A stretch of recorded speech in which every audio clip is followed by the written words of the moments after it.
বাড়িতে ভাত বেঁচে গেছে, খেতে ইচ্ছা করছে না, মুখে স্বাদ নেই, অন্যরকম কিছু ট্রাই করব, অবশ্যই রেসিপিটা ট্রাই করে দেখতে পারো। এই রেসিপিটা তোমরা সন্ধ্যার টিফিন হোক, সকালে ব্রেকফাস্ট হোক, রাতের ডিনার হোক, যখন ইচ্ছা তখনই খেতে পারবে। এটা হেলদি অ্যান্ড টেস্টি। প্রথমে তোমাকে সবজি কেটে নিতে হবে, মন মতো সবজি। মন মতো মানে তুমি যেটা দিতে চাও সবজি দেওয়ার পর গরম তেল, তেলের মধ্যে সবজিগুলো ছেড়ে দিলে, ছেড়ে দিয়ে কিছুক্ষণ ফ্রাই করে নেবে।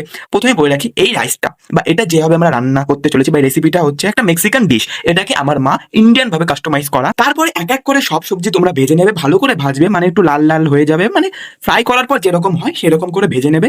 ভালো করে নাড়িয়ে চাড়িয়ে ভালো করে ভাজবে। তারপরে তোমরা মন মতো যে মশলা দিতে চাও, যেমন আমার মা একটু হলুদ লবণ দিয়েছিল আর একটু চাউমিন মশলা দিয়েছিল, যেটা অবশ্য দেখাতে পারিনি।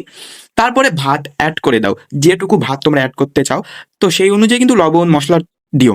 তারপরে ভালো করে নাড়িয়ে চাড়িয়ে ভাতটা দেওয়ার পর একটু নাড়িয়ে চাড়িয়ে তারপরে লাস্টে তোমরা একটু ধনে পাতা উপর দিয়ে দেবে। খুবই অসাধারণ সুস্বাদু খেতে হয় এই রান্নাটা। এই রান্নাটা খুবই তাড়াতাড়ি হয়ে যায়, মাত্র 10 মিনিটের মধ্যে, যদি সব সবজি আপনার কাটা থাকে। এবং এই খাবারটা খেতে সত্যি ফিঙ্গার লিকিং হয়েছিল। তো পরবর্তী ভিডিওর জন্য অপেক্ষা করো, ততক্ষণের জন্য ভিডিওটি লাইক, চ্যানেলটিকে সাবস্ক্রাইব এবং কমেন্ট করে লিখে যাও তোমরা রান্না করলে কিনা বা রেসিপিটা ট্রাই করলে কিনা।